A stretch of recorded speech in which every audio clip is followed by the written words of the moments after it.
ኦርቶዶክስ ነው። ኦርቶዶክስ ማለት ነው ኦርቶዶክስ ሃይማኖትና ቅባት ሃይማኖት ተቀባት እንጂ አልተወለደ። ሰላም እንዴት ናችሁ? ዛሬ በአንዲት ጉዳይ ሐሳብ ላጋራችሁ መጥቻለሁ። በተለይ በዚህ በጎጃም ምስራቅ ጎጃም በተለይ ማለት ነው በቅባ መንፈስ ቅዱስ ከበረ ብለው በሚያምኑ ሰዎች ምክንያት ሙሉ ጎጃምን የቅባት እምነት ተከታይ አድርጎ የመሳል አባዜ አለ። በተለይ በሸዋ በጎንደር በሌላም ክፍል ያለ የቤተክርስቲያን ምዕመን አገልጋይ ጎጃም ሲባል በቃ ጎጃምማ የቅባት ሀገር ምናምን ስለሚል ማለት ነው ወይ ነው ወይ ምን ማለት ነው? ቅባትስ ማለት ምን ማለት ነው? ይሄን በደንብ አድርጌ ልናገረው እወዳለሁ። እነዚህ ቅቡአነን መሲያውያነን የሚሉ ሰዎች አስተምሯቸው ትክክል አይደለም። በኢትዮጵያ ኦርቶዶክስ ተዋሕዶ ክርስቲያን በምስራቅ ጎጃም ሀገረ ስብከት የተመደቡትም አባት ይሄንን ሲናገሩ ሰምተናል። ቅቡአነን መሲያውያነን የሚሉ ሰዎች አስተምሯቸው ትክክል አይደለም ስል ዝም ብዬ አይደለም ነገርኳችሁ። አንድን ሰው ቅባት ሊያሰኘው የሚችለው ድንግል ማርያም የወለደችው ሩቅ ብእሲ ሰው ነው። ኋላ ሲጠመቅ በቅባተ መንፈስ ቅዱስ ከበረ ብሎ ካመነ ይሄ ነው ቅባት የሚያሰኝ። አሁን መሲሐውያንን እንላለን። ቅቡአነን ማለታችን እኮ በመሲህ መሲሐውያንን በክርስቶስ ክርስቶሳውያንን እንላለን እና የክርስቶስ ትርጉሙ የተቀባ የመሲህ ትርጉሙ የተቀባ የቅቡ ትርጉሙ የተቀባ ይሄ ደግሞ ቅብ ብሂል ክብር ብሂል እንደው ቆይ ተውት። ወልዳም ወልደ ማርያም በተዋሕዶ ከበረ ለአብ ልጅ ከበረ ይስማማዋል? ከበረ መባል ይስማማዋል? ክቡር ነው ራሱ ክብርነ ከበረ መባል ይነገርላታል ስጋን ስለለበሰ። አዎ ከበረ ተቀባ። አሁን ሞተ የተባለው ስጋ ነው እንዴ? የማይሞተው ሞተ የማይሞተው ሞተ እንዴ? የማይሞተው ሞተ የተባለ ስጋ ነው። ስጋማ እኮ ሟች እኮ ነው። የማይሞተው የተባለ እኮ መለኮት እኮ ነው። የማይሞተው መለኮት በስጋ ሞተ። አዎ የማይወለደው በስጋ ተወለደ። ጥምቀት የማያስፈልገው ተጠመቀ። ይህን የመሳሰለው ሁሉ በመጽሐፋችን አለ እና ይህንን መሰናክል ይዘው የሚያሰናክሉን ሰዎች ግራ ሊያጋቡን አይገባም። ይቺ ጥምቀት ደግሞ ጌታችን ኢየሱስ ክርስቶስ አንድ ጊዜ ብቻ ተጠመቀ፣ ሁለተኛ አልደገመም። እንግዲያስ ቤተ ክርስቲያን አይገባም፣ ከእኛ ጋር አይሳተፍም ሊባል የሚገባው ሁለተኛ በአብ በወልድ በ80 ቀንና በ40 ቀን የተጠመቀውን ሁለተኛ ያጠመቀው ሰው ሁለተኛ አጠምቃለሁ ያለ ሰው ቤተ ክርስቲያን የማይገባ ከምዕመናን የማይሳተፍ ንስሐ የሚያስፈልገው ከፍተኛ ቀኖና የሚያስፈልገው ሁለተኛ ያጠመቀ ሰው በስላሴ ስም ተጠምቋል። በማን ስም ሊያጠምቀው ነው? ሁለተኛ ይኸውልህ በማን ስም ነው የሚያጠምቀው? መጀመሪያ የጎጃም ልጅ በሙሉ በ40 ሴቶቹ በ80 ቀን ወንዶቹ በ40 ቀን ውሃው አሐዱ አብ ቅዱስ አሐዱ ወልድ ቅዱስ አሐዱ ውእቱ መንፈስ ቅዱስ ተብሎ ተባርኮ አጠምቀከ በአብ አጠምቀከ በወልድ አጠምቀከ በመንፈስ ቅዱስ ተብሎ በስላሴ ስም ተጠምቋል። ይህንን ሽሮ በማን ስም ሊያጠምቀው እንደሆነ እንጃ። ባልና ሚስት የሚያፋታ አባትና ልጅ ወንድምና ወንድም እንዳይገናኙ እንዲራ አንተ ያረድከውን አልበላም እስከሚባል ድረስ ተዚህ ድረስ ጎጃም ውስጥ በ40 ቀን በ80 ቀን የተጠመቀ። ሌላው ምንድነው የተጠመቀው? ያኛው አሁን ክርስቲያን ነው ትክክለኛ ነው የሚለው ምን አይነት ጥምቀት ነው የተጠመቀው? ሁሉም በ40 ቀን በ80 ቀን። ይሄንን አውቀን ልንገነዘብ ይገባል። እንዲህ አይነት ቃል በመስማቴ በጣም አዝኛለሁ። ለምን ከተባለ ምስራቅ ጎጃም ላይ በቅባ መንፈስ ቅዱስ ከበረ ብለው የሚያምኑ ሰዎች የራሳቸውን ፓትርያርክ ጳጳስ ሾመው ክህነት እየሰጡ እያጠመቁ ነው ያሉት። እነዚህ የተወገዙ አካላት የሚያጠምቁትን ጥምቀት እንደ ጥምቀት መቀበል በጣም ከባድ ምንፍቅና ነው። ሊቀ ጳጳሱን የሚቃወማቸው በዚህ ምክንያት ነው።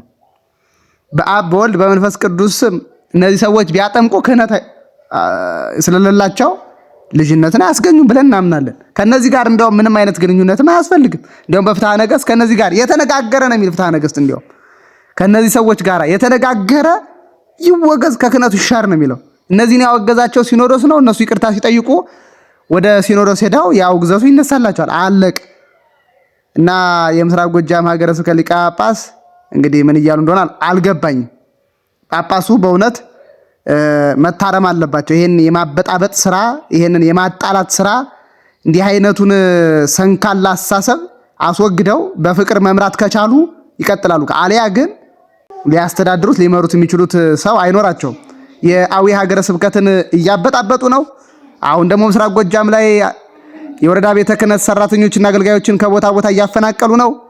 ይሄ ነገር ከፍተኛ ብጥብጥ የሚፈጥር ስለሆነ በእውነት በዚህ አጋጣሚ ህዝቡ ነቅቶ መከታተል አለበት፣ ለምን ብሎ መጠየቅ አለበትም የሚል ሐሳብ አለኝ።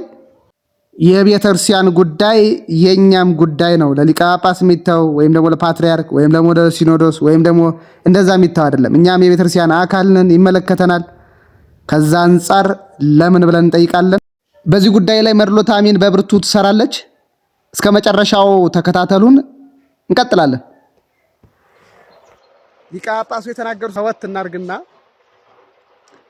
ቅቡዓንን መሲያውያንን የሚሉት ምን ይላሉ የሚለውን ልንገራችሁ ባጭር ቋንቋ። ምንድነው የሚሉት እነሱ? አካለ ቃል ከስጋ ጋራ በማህፀነ ማርያም ሲዋሃድ አንድ ሲሆን ክብር የሚያስፈልገው ስለሆነ መንፈስ ቅዱስ ክብር ሆነ። ስለዚህ በቅባ መንፈስ ቅዱስ ከበረ። የከበረው ስግው ቃል ነው፣ ስግው ቃል ነው የከበረው ይላሉ ማለት ነው። አሁን ይህንን ስግው ቃል ነው የከበረው ብሎ ማለት ምንድነው? ምንፍቅና ነው ከተባለ አንደኛ ሌላ ግብር መስጠት ነው። ሌላ ግብር መስጠት ማለት አብን አክባሪ ያደርጋሉ እነሱ፣ ወልድን ከባሪ ያደርጋሉ፣ መንፈስ ቅዱስን ክብር። ይሄ ሌላ ግብር መስጠት ነው። የኛ ወልድ ዋሕድ በተዋሕዶ ከበረ ብለን የምንል ሰዎች ደግሞ ከአባቱ ከአብ ከባሕሪ ሕይወቱ ከመንፈስ ቅዱስ ሳይለይ አካላዊ ቃል በተለየ አካሉ ከስጋ ጋራ በማህፀነ ማርያም ሲዋሃድ ክብር የማይሻ ቃል ክብር ከሚሻ ስጋ ጋራ በመዋሃዱ ስጋን አከበረው ብለን እናስተምራለን ማለት ነው። ስጋን አከበረው በቅባ መንፈስ ቅዱስ ከበረ የሚለው እንግዲህ ቅድም ነግሬያችኋለሁ። የኛው በተዋሕዶ ከበረ ማለት ቃል ከስጋ ጋራ ሲዋሃድ ክብር ያልነበረው ስጋ በተዋሕዶ ከበረ ማለት ምን ማለት ነው? የቃልን ገንዘቡ ስላደረገ ስጋ አምላክ ሆነ እንላለን ማለት። መዋቲ የነበረው ስጋ ከኢመዋቲ መለኮት ጋራ ሲዋሃድ ኢመዋቲ ሆነ እንላለን። ስጋ አሁን ተራበ ተጠማ ምናምን ስንል ግን ያ በፈቃዱ ነው። በፈቃዱ ነው የተራበው፣ በፈቃዱ ነው የሞተው፣ በፈቃዱ ነው የተጠማው ማለት እና በተዋሕዶ ከበረ ሲባል ይሄ ነው። እና ጎጃምን ደግሞ አሁን በዚህ በቅባ መንፈስ ቅዱስ ከበረ ብሎ ያምናል ብሎ አጠቃላይ መፈረጅ ትክክል እንዳልሆነ በዚህ አጋጣሚ ልናገር እወዳለሁ። ይህንን የሚሉ ሰዎች በጣም ጥቂት ሰዎች ናቸው። ጥቂት። አብዛኛው ቅባት ነኝ ብሎ የሚለው የአርሶ አደሩ ክፍልና አማኝ ነኝ የሚለው ይሄንን አስተምሮ ለይቶ አያውቀው። ዝም ብሎ የእናቴ የአባቴ ብሎ ከማለት ከመናገር በዘለለ እስኪ ልዩነቱ ንገረኝ፣ የቅባትና የተዋሕዶ ልዩነት ምንድነው ብለህ ብትጠይቀው አያውቅም። ስለዚህ አሁን ምስራቅ ጎጃም ላይ እየተሰራ ያለው ምንድነው? ፖለቲካ። ይሄንን የሚያንቀሳቅሱ ደግሞ እነማን ናቸው ከተባለ የመጀመሪያው ሊቀ ጳጳሱ የሀገረ ስብከቱ ሊቀ ጳጳስ ኦርቶዶክስ ነው። ኦርቶዶክስ ማለት ነው። ኦርቶዶክስ ሃይማኖትና ቅባት ሃይማኖት ተቀባት እንጂ አልተወለዳትም አልተዋዳትም የሚባል ነው። እና አሁን አንቺ ያለሽ በላይኛው ሃይማኖት ነው፣ በታችኛው በተቅባቶይ ጋራ እንደውም አብሮ የበላ ማለት ነው። ስንት ስግደትና ስንት እንትን አለው። ምስላረዋ ይደመሩ ይለዋል። በቃ አረማን ጋር አትደመሩ እና እንደዚያ ነው። ይሄንን የሚባለውን ነገር ከእንግዲህ ተዛሬ ጀምረሽ ሃይማኖትሽን ወቂ፣ ሃይማኖትሽን ለይ አሉኝ። ነው እንዴ? ከዚህ ቀደም የበላሁት የጠጣሁት እንዴት ላድርግ? ንስሐ መግባት ነው አሉኝ። እሺ እገባለሁ። ገባሁ። ቄራ ተጠመቁ በቃ ተቀጣጣመቁ እናታችን ተጠመቁ እና በዚያ ነው ያለው። ቅባቶቹ ጠፍተዋል። የቅባቶች እንዲያውም እንኳን እኛን ሊቀባት ሊያረጉ እነሱም የሉ በቦታውም የሉ ዘራቸውም የለ ጠፉ። አሁን ኦርቶዶክስ ሃይማኖት ሆነ። ኦርቶዶክስ ተዋህዶ ሆነ። እናንተም ወደዛ ገባችሁ። እግዚአብሔር ይፍታዎት። ይፍቱኝ። አሜን አሜን። ይፍቱኝ። መቼ ጊዜ ጀምሮ ነው እንግዲህ መቼም ከ5 ዓመት ጀምሮ ነው ይሄ እንቅስቃሴ የተሰራ የቆሙ እነሱ የጠፉት? እነሱ እንዲያው የለም በ5 ዓመት ግድም ነው ዓመተ ምሕረቱንም ባላውቁ ማለት ነው 5 ዓመት ግድም እንቅስቃሴ ተወረዳ ቤተ ክህነት መጥቶ ቅባት ሃይማኖት እስልምና ይሻላል አላቸው። ይሄን ሲሉ የዚያ ጊዜ ማለት ነው የሐምሌ ሥላሴ ወደፊት ሊሆን ሰኔ መድኃኔዓለምና ሰኔ ባለ ጊዜ አርግልኝ አላሲል አሁን የዚያ ለታ እዚህ አፋፍ መጡና እዚህ ላይ ስብሰባ ተደርጎ ይሄን ሲባል ማለት ነው ይሄን ሲሉ እንዴት እስላም ይለናል የኛን ሃይማኖት እንዴት እስላም ይለናል ብለው ከዚያ ጀምረው እንቅስቃሴ ያረጉ። ከዚህ ወዲህ ያው እነሱ መጥፋት እንጂ ኦርቶዶክስ ሃይማኖት መጥፋት የለበትም። እሰለና እግዚአብሔር አክብሮት እንዲያ ነው። እናንተም እንግዲህ ወደ ኦርቶዶክስ መሆን እንጂ ተዋህዶ ነን። አሁንም አውቀ ነው ይሄና ይሄ እኮ እናትና ልጆች ተለያይተው ነው የኖሩ። እንዲያ ነው ማን የለው እዚህ ያለው ቁስቋም ማርያም ናት። እና አሁን እንደገና እናትና ልጅ ተገናኝቶልናል። በጣም ደስ ይለናል። አብሮ ደስ ይለናል። እግዚአብሔር ይፍታዎት። እግዚአብሔር ቀድሶት እንዲያ ነው እናታችን። እግዚአብሔር እሱ ጋር እንደዚህ ነው። ሃይማኖታችሁን አትለውጡ። እሷስ ምንድን ነው?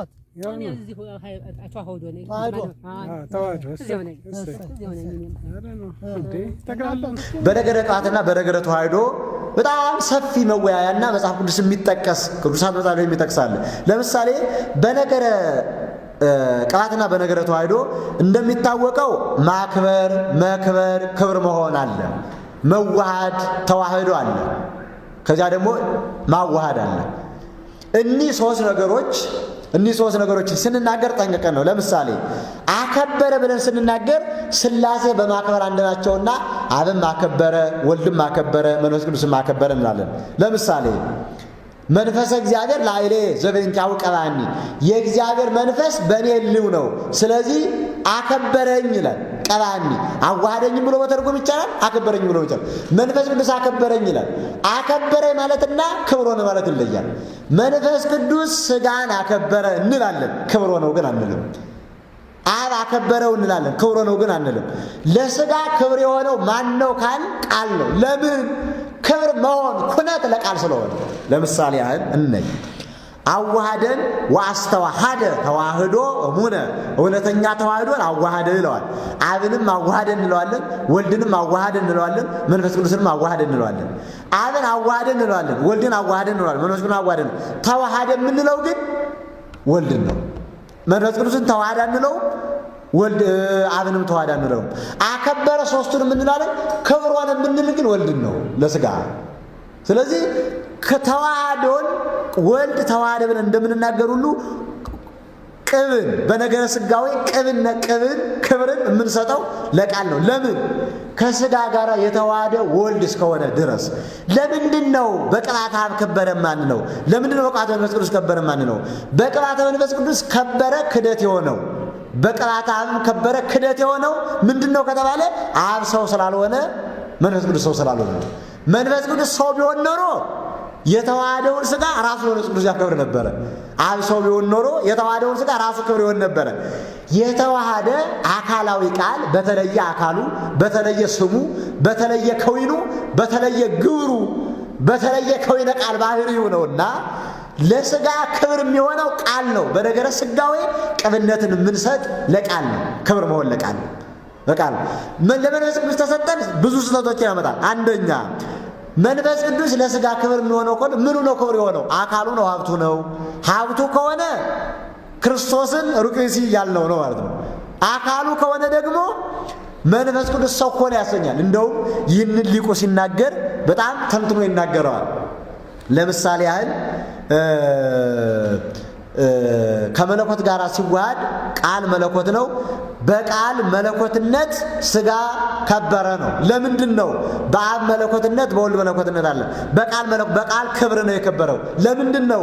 ቃል ስለሆነ ከስጋ ጋር የተዋሃደ። ይህንን ሊቁ ሲናገር አግናጢዎስ እንዲህ ይላል፣ ወበይንተ ተዋሕዶተ መለኮት ዘንትናገር በዚህ የዘይሉ በወልድ በወልድ ያለው የመለኮትን ተዋህዶ የምንናገረው በወልድ ያለውን ነው ይላል። ዋኮ በእንታ ወመንፈስ ቅዱስ በአብ በወልድ ያለውን መለኮት የዚያን ተዋህዶ አንናገርም፣ የወልድን ነው የምንናገረው። ለምንድን ነው ካልከኛል ወይንሪ ግሙራ ከመሙንቱ አደሩ ለተሰቦ ወስተከርሳ ቅድስት ድንግል ማርያም ሰው ለመሆን ሶስቱ አላደሩምና በአብ ያለውን መለኮት በመንፈስ ቅዱስ ያለውን መለኮት አንናገርም። ወበይንተ ተዋሕዶተ መለኮት ዘንትናገር በዚህ የምንናገረው የመለኮት ተዋህዶ ዘህሉ በወልድ ያለውን ነው። ወአኮ በእንተ አብ ወመንፈስ ቅዱስ በአብ በወልድ በመንፈስ ቅዱስ ያለውን አይደለም። በአብ በወልድ ያለው መንፈስ ቅዱስ ከተናገርለ ሶስቱ ሰው ሆነ ያሰኛል።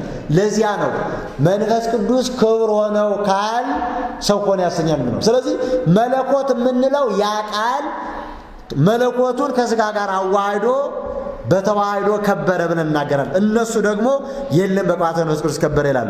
በቅባተ መንፈስ ቅዱስ ከበረ ማለት አንደኛ ሩቅ ቢሲ ማሰኘት ነው ክርስቶስን፣ ሌላኛው ዜገ ማለት ነው፣ ሌላኛው ደግሞ ክብርን ይሻል ማለት ነው፣ ሌላኛው ደግሞ መንፈስ ቅዱስ ሰው ሆነ ማለት ነው። ስለዚህ የነገረ ቅባት በነገረ ስጋው እሱን ነው የምንናገረው። ስለዚህ መክበርን ስንናገር ለስጋ ክብር መሆኑን ስንናገር፣ ለቃል ማክበርን ስንናገር ለሶስቱ ሰጥተን እናገራለን። ጠንቀቀን ማዋሃድን ለሶስቱ ተዋሃደ ብለን እናገራለን፣ ለወልድ ሰጥተን እናገራለን። ጳውሎስ ላይ በዕብራውያን መልእክት ምዕራፍ 1 ላይ ቅዱስ ጳውሎስ ወውቱ ገብረ በዚያነጽ ኃጢአተነ የሚለውን ሊቃውንት አባቶቻችን ሲተረጉሙ አንጭነት፣ መንጫነት፣ ነጭነት ብለው ተርጉሞታል። አንጭነቱ ከአባቱ ያገናኘዋል፣ ከእናቱ ያገናኘውም። መንጫነቱ ከእናቱም ያገናኘውም ከአባቱም ያገናኘውም። ነጭነቱ ከእናቱ ያገናኘዋል ብሎ ተርጉሟል። ምን ማለት ነው? አንጭነቱ ከእናቱ ያገናኘውም ከአባቱ ያገናኘዋል። አንጭነቱ ከአባቱ ያገናኘዋል ማለት ነው። አነጻ ስንል ሶስቱንም ነው። አንጭነት ማለት የሶስቱ ነው። መንጫነቱ ግን መንጫ መሆኑ ግን ኩነት ስለሆነ የወልድ ነው። ከእናቱም ያገናኘው ከአባቱም ያገናኘው። አክባሪነት ከአባቱ ያገናኘዋል። ክብር ከእናቱም ያገናኘው ከአባቱም ያገናኘው። መክበር ከእናቱ ያገናኘዋል። መክበር ከእናቱ የሚያገናኘው ምንድን ነው? የእመቤታችን የጸጋ ቢሆን የእሱ የባህሪ ቢሆንም አምላክነቱ የእመቤታችን የጸጋ ክብር ነው፣ የእሱ የባህሪ ክብር ቢሆንም ነገር ግን መክበር በሚለው ኃይለ ቃል ከእናቱ ጋር ያገናኘዋል። አክባሪ በሚለው ኃይለ ቃል ከአባቱ ጋር። ክብር መሆን ግን ከእናቱም ያገናኘው ከአባቱም ያገናኘው። መንጫነቱ ከእናቱም እንዳላገናኘው ከአባቱም እንዳላገናኘው። አብ አነሳው፣ ወልድ አስነሳው፣ መንፈስ ቅዱስ አስነሳው እንላለን። ትንሣኤ የሆነው ለሥጋ ግን ቃል ነው። የተነሳ ሥጋ ነው። የተነሳ ሥጋ ነው። እኒህን አንጭነት፣ መንጫነት፣ ነጭነት፣ አክባሪነት፣ ክብር፣ መክበር ብለን እኒህን ሶስት ነገሮችን ለይተን እናገራለን። አከበረ ስንል ለሶስቱ፣ ክብር መሆን ስንል ለቃል። ስለዚህ ቀባከቢል አከበረ አይደለም እኛ ችግራችን። ቀባከን አንቀበልም፣ አንቀጹንም አይደለም። አከበረን እንቀበላለን። ክብር የሆነ ግን ቃል ነው። ለምንድን ነው? ከሥጋ ጋር የተዋሃደ ቃል እስከሆነ ድረስ። ስለዚህ በቅባተ መንፈስ ቅዱስ አልከበረም። የከበረው በተዋህዶ ነው የምንለው ለዚህ ነው። በመሰረቱ በፍትሐ ነገሥት የተወገዘን ሰው ማናገር በራሱ ከዚያ ጋር መወያየት በራሱ ያስወግዛል። የተወገዘ እኮ ነው። የተወገዘ አካል ጉዳዩን ማስረዳት ያለበት ያወገዘው ቦታ ላይ ነው። የተወገዘው ደግሞ በቅዱስ ሲኖዶስ ነው። ስለዚህ እነዚህ የተወገዙት አካላት የት ነው ሄደው መነጋገር ያለባቸው? ከቅዱስ ሲኖዶስ ነው። ምስራቅ ጎጃም ግን የሃይማኖት ሀገር ነው፣ የአማኞች አገር ነው፣ የሊቃውንት ሀገር ነው።